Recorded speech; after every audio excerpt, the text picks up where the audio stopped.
Assalamualaikum warahmatullahi wabarakatuh.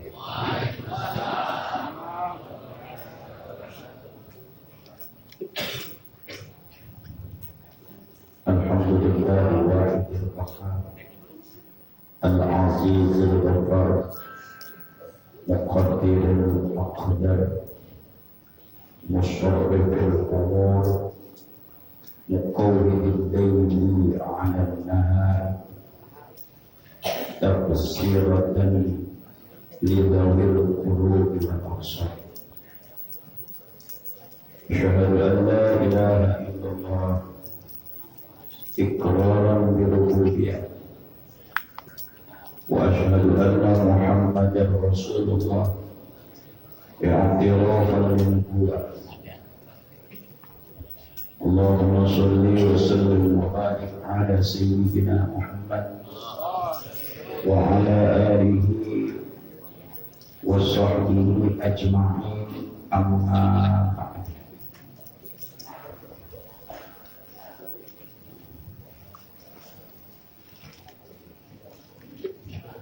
Wa qala Allah ta'ala fi muhkami tanzilihi wa huwa asdaqul qa'ilin.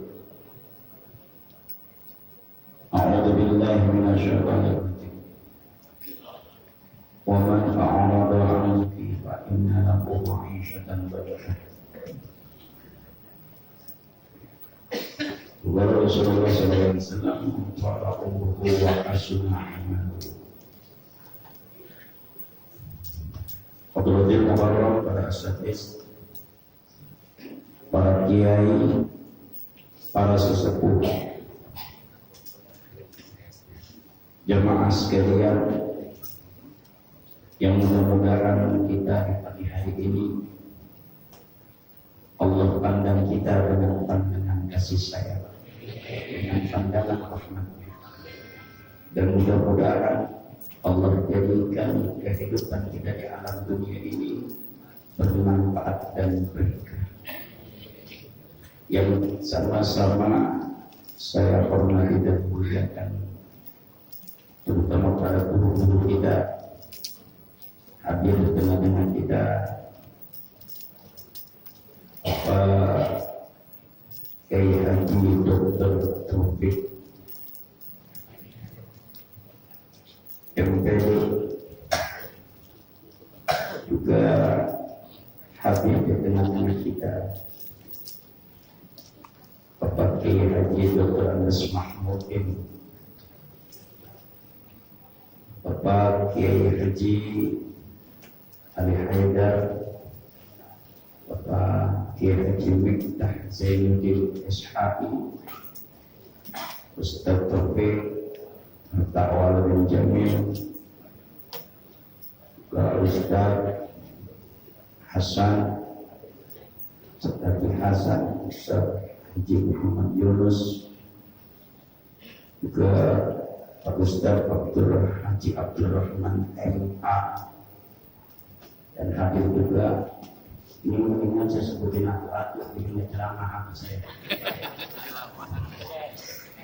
Jadi mungkin aku ceritain atau ya, orang tua kita hadir, terutama muallim Pak Haji Muhammad Ali, Ustaz Haji Tabrani, Bapak Haji Hasib, Bapak Kiai Haji Sihabuddin MA, ya, hadir juga anak-anak kita ya, Ketua Kuliah Subur Bapak Ustaz Haji Munir Abdul Munir MPD. Jamaah yang dimuliakan Allah, enaknya kalau kuliah subuh, kalau kita ceramah jam 5:15 udah selesai. Sebab kalau sampai lewat jam 6 orang udah kebingungan.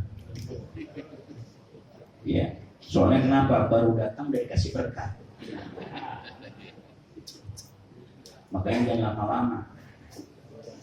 Ya, jangan nggak usah lama-lama. Yang penting ngomong sebentar. Ya, bentar dapat makan, mau berkat, urusan beres. Ya. Ustaznya lebih beres lagi, pulang gua amplop. Beresan lagi kan. Nah ini kan gampang aja. Ya. kita ini maulid ini pernah, artinya maulid ini aslohonya nggak ada dengan diri tadi begini wajib, nggak wajib, nggak wajib. Siapa yang mulai? Imam Asy'ari. Kenapa? Karena dia melihat Rasulullah SAW, dia lihat syurahnya, lihat pada saat itu dia begitu mulianya, pantas kalau Siti Aisyah menyatakan khuluqul Quran. Karena dia lihat saking hebatnya, maka ketika orang pembacaan ya Nabi Sallam alaihi dia berdiri. Para sahabat tanya, kenapa kamu berdiri? Apa? Takriman wa ta'dhiban ya Rasulullah. Sebagai kemuliaan dan ta'zim kepada Rasulullah. Kalau bapak enggak diri, enggak apa-apa tadi, enggak apa-apa, cuma enggak tahu malu aja. Orang yang alim menghormati, memuliakan, lah kita kurang alim. As-Subki ini di dalam kitab Fathul Mu'in termasuk orang yang memberikan fatwa. Fatwa apa? Fatwa yang memberikan bahwa dia pernah mengatakan boleh mengqadha daripada sholat dan bayar fidyah dengan sholat. Sampai dia ditanya, dari mana engkau membayar fidyah? Sebagaimana puasa bayar fidyah? Dia bilang apa? Saya mengkias kepada sholat, kepada puasa. Menurut siapa? Sayyidina Umar pernah melakukan itu. Terus para ulama apa ini namanya kias mufarid, tidak bisa. Maka orang sini ada yang masih angkat sembahyang, ada yang kagak. Sebenarnya nggak ada. Kalau besok orang kaya jangan sembahyang udah. Beli aja beras yang banyak. Iya, gak usah diangkat dia. Itu kenapa? Beras banyak. Ya. Terus berapa hitungan fidyah? Menurut para ulama hitung fidyah tinggi kagak, turun kagak, adnal kamal 250 liter. Yang mau 1000 boleh kalau banyak duitnya. Sisanya saudara. Saya pernah ngaji mu'alim sederhana. Ketika saya ngaji pada waktu itu orang bayar fidyah. Begitu bayar fidyah dipegang sama mu'alim, dia sudah dia serah terima. Apa mu'alim bilang? Pada jamaah udah ini bagiin aja semua. Ya kok mu'alim begitu? Karena dia tidak tahu bapaknya dikali berapa. Maka mengkira-kirakan tadi 250. Makanya bikin fidyah salah ngomong salah. Orang kita kan begitu, doa udah dah sampai maulid turut-turut. Ya kan? Bahkan sembahyang mayat sama. Ustaz mau dipanggil kegedean nampaknya. Ya.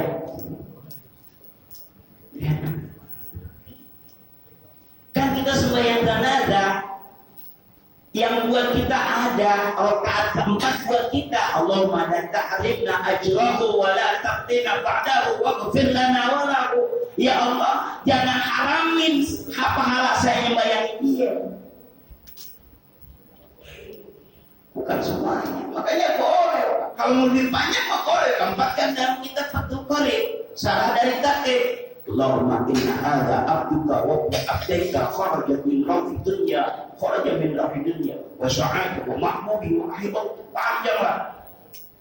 Makanya kalau bapak ke Saudi panjang yang ketiga, yang keempatnya assalamualaikum warahmatullahi wabarakatuh. Bingung dia.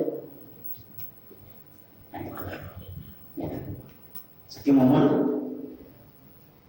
1, 2.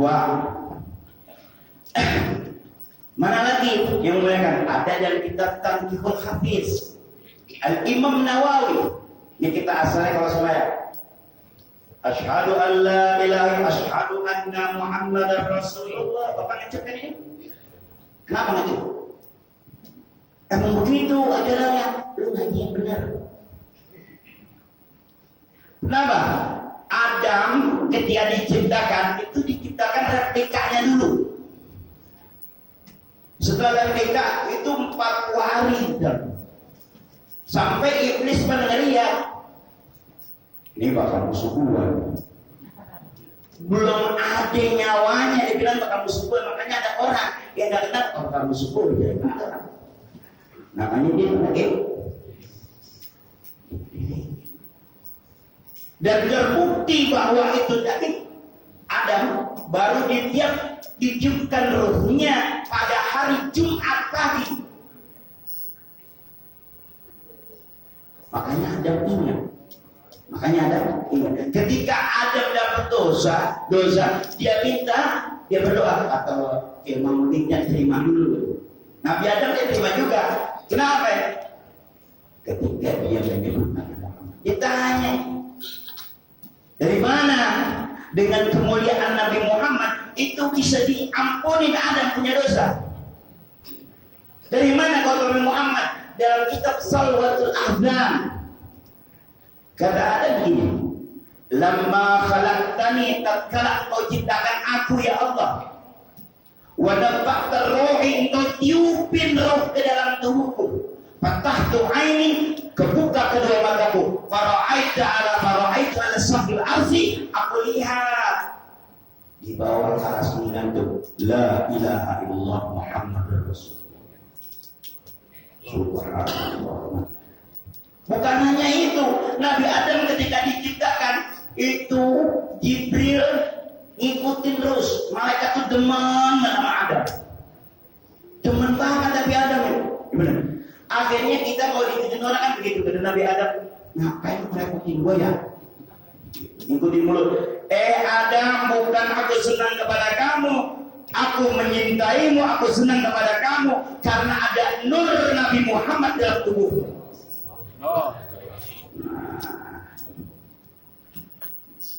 Jelas, makanya Ibnu Qayyim dalam kitabnya Al-Mu'allim Tafsir, siapa orang yang dikasih daripada dia punya bertambah umurnya tapi tidak baik amalnya, kata Ibnu Qayyim lebih baik mati.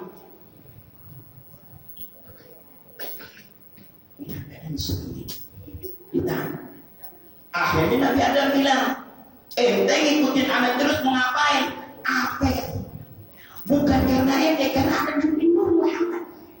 Karena disebut Nabi Muhammad saja, ada belum tercipta Nabi Muhammad, belum ada Nabi Muhammad, baru Adam diciptakan. Apa dia ngomong sama Jibril? Wahai Jibril, perlihatkanlah kepadaku nurnya Muhammad. Bapak bisa baca kitab Tanqihul Qail Habib. Ketika itu kata Jibril, bukan, lihat kanan, dilihat nurnya Nabi Muhammad. Begitu Nabi Muhammad, maka dia ngomong, ya Habibi, ya Qurratul Aini.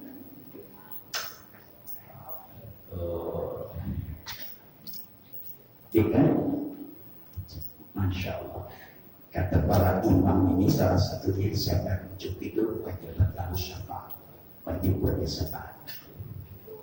Anak kecil ditambahkan lagi main-main. Kenapa? Asyhadu anna Muhammadar Rasulullah, asyhadu anna Muhammadar Rasulullah, raditu billahi rabba wa bil Islam dina wa bi Muhammadin nabiyya radhiyallahu ya habibi ya Rasul ya Qurratul Ain Muhammad ibn Abdillah.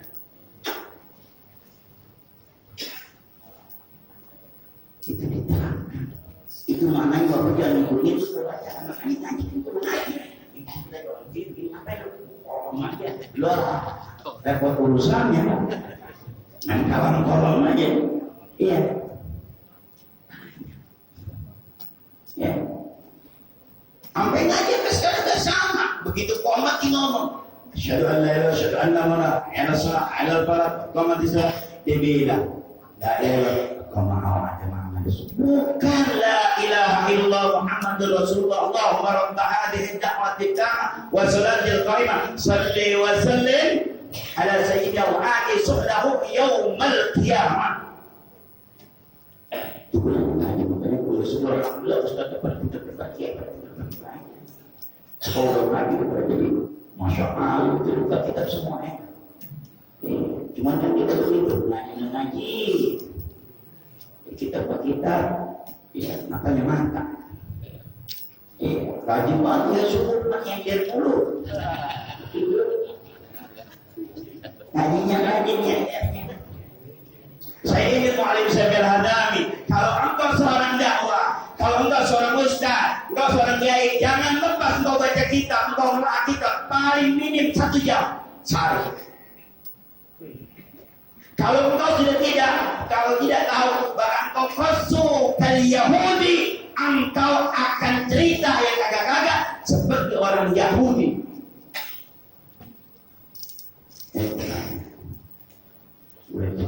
Sedikit lagi. Begitu dulu. Nggak usah kerjaan yang tiap hari aja Pak nih ngumpul begini nih. Pagi-pagi ini Pak, ya Allah. Pagi-pagi udah duduk di sini. Ya, dikasih Pak, snack dikasih. Oh, teteh yang dikasihnya enggak? Makan enggak? Makan, alhamdulillah. Iya, kalau lebih ada dibungkus. Ya dibungkus. Sahabat pernah datang, sampai makan, begitu makan, Siti Aisyah. Dia kata ambil bungkus berkah suruh bungkus. Makanya namanya berkah, berarti angkat jadi berkah. Kita nomor 2 baca. Ya Allah, baca doa. Lalu sejauh-jauh ada orang di zaman Imam Ba'al al-Haddad yang mulai berada tuh, ada orang yang nggak bisa ngaji, tapi dia punya duit, dia datengin Imam Haddad tiap hari.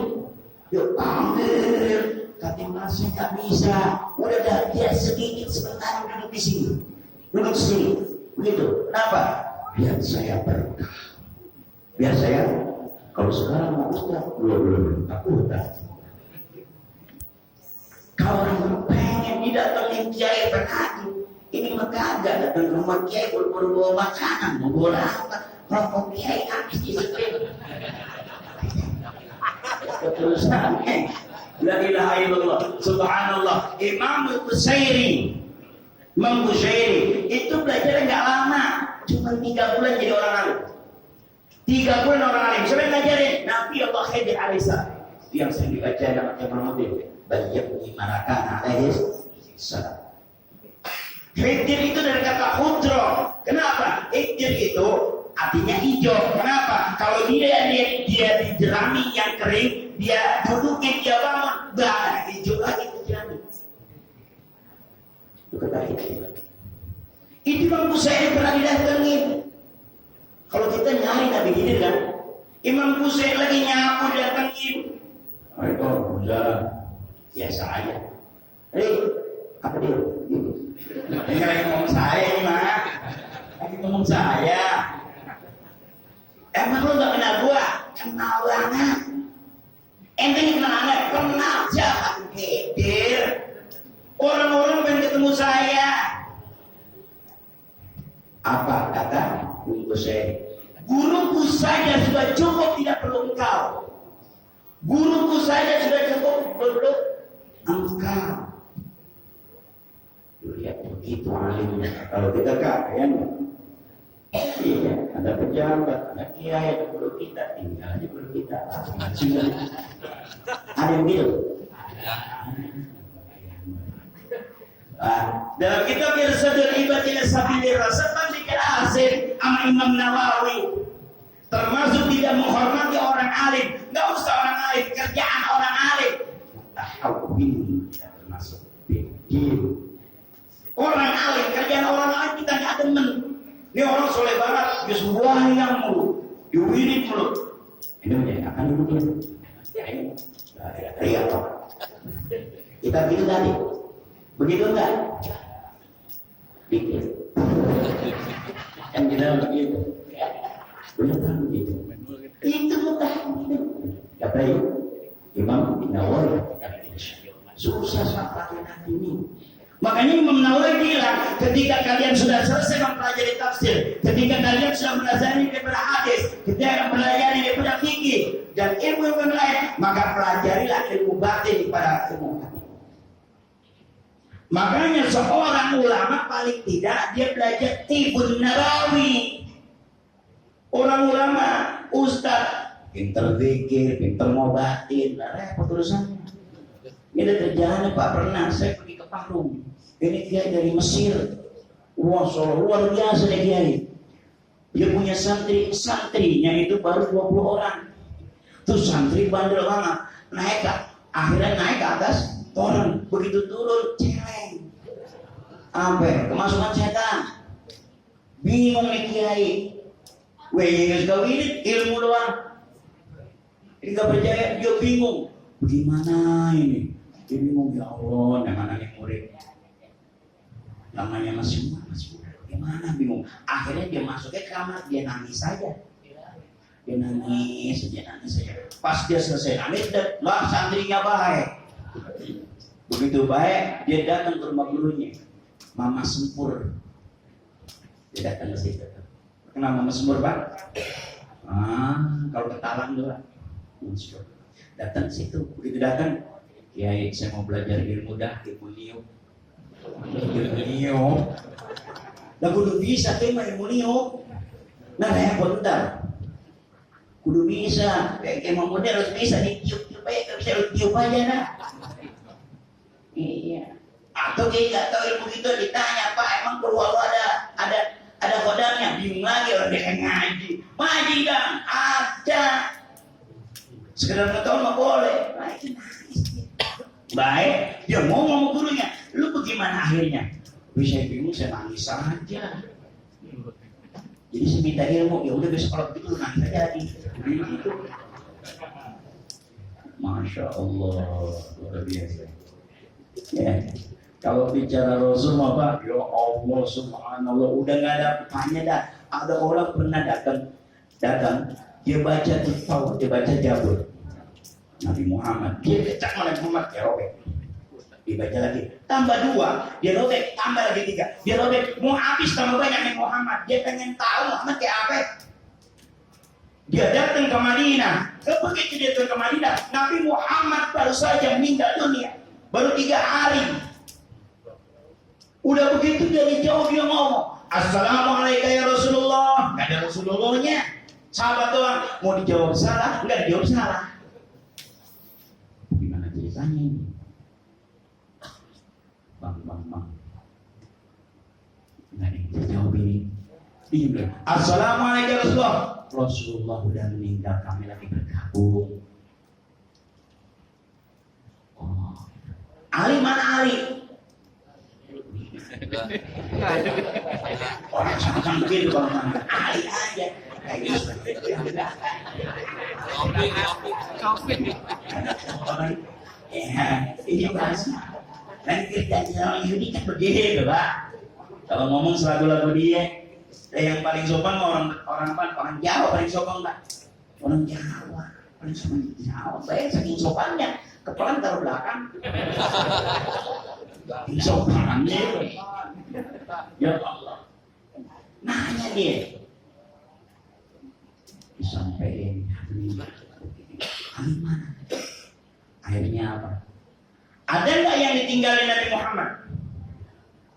Ali bin Rasul. Kebetulan pada waktu itu adalah yang paling ganteng sahabat Nabi. Ada yang paling ganteng, yang nanam pohon korma, siapa namanya? Yang kormanya Ajwa. Gimana sih dulu? Lupa kan? Masa nggak tahu? Ya, yang paling ganteng. Datang. Ya, ambil apa? Pakaian Rasul. Begitu diambil Fatimah. Sama waktu Rasul meninggal juga yang ambil tongkat Bilal. Ya, Fatimah itu lebih ke Bilal. Datang ke mana? Tongkat Rasul. Ya Bilal, mayas mau aku bil dengan apa? Ngambil tongkat Rasul buat ngapain? Sama jadi sulit. Diambil sama Fatimah. Ternyata ini yang namanya buah Rasul 16 tambah lagi. Tidak ada. Nggak ada. kan? Ada itu baru 9 yang mana ceritanya gitu. Sudah. Kalau mau jadi baik, mau jadi benar, berapa? Kayak Nabi Adam. Ibrahim pakaiannya dia dari anak raja tinggalin, ganti sama tentara, bagaimana? Mutan, masuk dia berdoa, buat ternyata capek dia tidur, enak ada makan, udah tidur.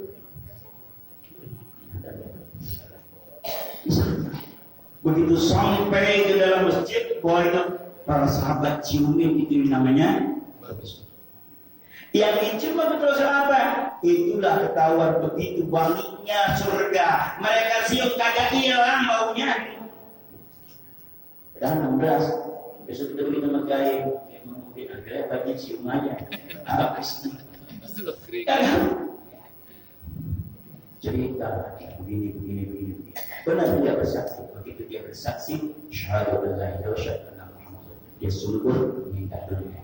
Atak dapat inilah daripada kesaksian. Banyak Pak. Makanya ada hadis berapa banyak orang beramal amalan soleh. Dikit lagi dia mau meninggal, dia mengerjakan amalnya salah. Maka masuk lagi.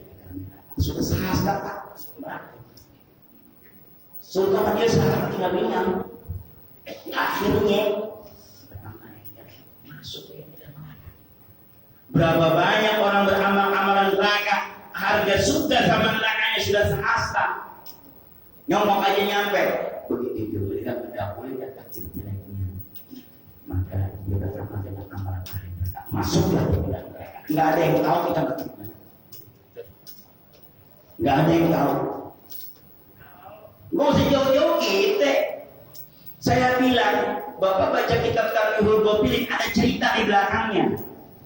Itu jelas ceritanya Pak. 2 orang, 3 orang pengajian masjid haram. 40 tahun, 30 tahun, 20 tahun. Ini sahabat bertiga. Setiap hari dia sembahyang Masjidil Haram dan dia azan selama 40 tahun. Begitu dia azan, begitu dia mau meninggal apa? Panggil temennya, ambil Quran. Kata temennya, dasar orang soleh mau mati suruh ambil Quran. Kata dia, buka oleh kamu. Setelah itu dibuka, dia bilang, saksikan mereka bahwa aku berlepas dari Al-Quran, aku berlepas ya Allah Muhammad, dan kalau aku mati selenggarakan mayitku secara Nasrani. Bagus sudah mendorong kepada amalnya. Makanya dalam kitab Minhajul Asfiya ila Thariqil Awliya, itu yang paling ditakutkan orang yang soleh apa? Yang pertama kata Syekh Abdul Qadir Jalani, orang sudah soleh, sudah beribadah, bagaikan hidupnya di ujung tanduk. Turun di ujung tanduk. Yang kedua, orang yang soleh, dia harus mengkhawatirkan matinya apakah su'ur atau dia husnul. Sampai seorang lagi bilang dalam kitab itu, lebih baik aku mati di tempat di mana pagar atau hanya sekedar pagar saja, kemudian aku seperti itu karena berani. Dan salah satunya mencapai seperti yang gampang. Setiap hari kita kuliah subuh, kita baca La ilaha illallah al-mawjud fi kulli. Itu ceritanya dan seorang itu la ilaha illallah al-mawjud fi kulli. Di mana adanya? Buka kitab Nasaih Diniyah wal Wasayah Imaniyah. Itu salah satunya. Membaca itu siapa yang menjadikan itu? Salah satunya adalah mendapatkan mati husnul khatimah. Jadi Bapak nggak amalan nggak ketika main itu la ilaha illallah al-mawjud fi kulli zaman mampu fi kulli makan. Bahkan dikatakan seorang lahir seorang alim. Saat dia bertemu Rasulullah, Rasulullah berkata, pada hari ini mati 125 orang, tapi semuanya su'ul khatimah. Akhirnya ini ulama bilang, saya takut bagaimana Rasulullah kami yang banyak maksiat, kami yang banyak dosa. Bagaimana caranya agar kami husnul khatimah? Langgengkan oleh kamu la ilaha illallah al-mawjud bi kulli zaman, la ilaha al-ma'bud bi kulli makan. Dan insyaallah kamu mati dalam keadaan husnul khatimah. Amin. Itu enggak main-main kuliah subuh. Masya Allah. Itu enggak main-main, ada kan kitabnya. Sesuai dunia berwasaya. Itu ada. Jadi ada amalnya semua ya Pak. Ya. Kebetulan yang baca nggak kasih tahu hari ini. Kita ikutin. Baca. Bahkan ya ada juga. Bahkan kita bisa berada. Dia ini subhanallah. Bapak mau tahu apa hebatnya la ilaha illallah. Kata Imam Nawawi dalam kitab Irsyadul Ibad, kalau Bapak ingin la ilaha illallah dakhalatil jannah, maka cukupkan hak la ilaha illallah sebanyak 12. Assalamualaikum warahmatullahi wabarakatuh.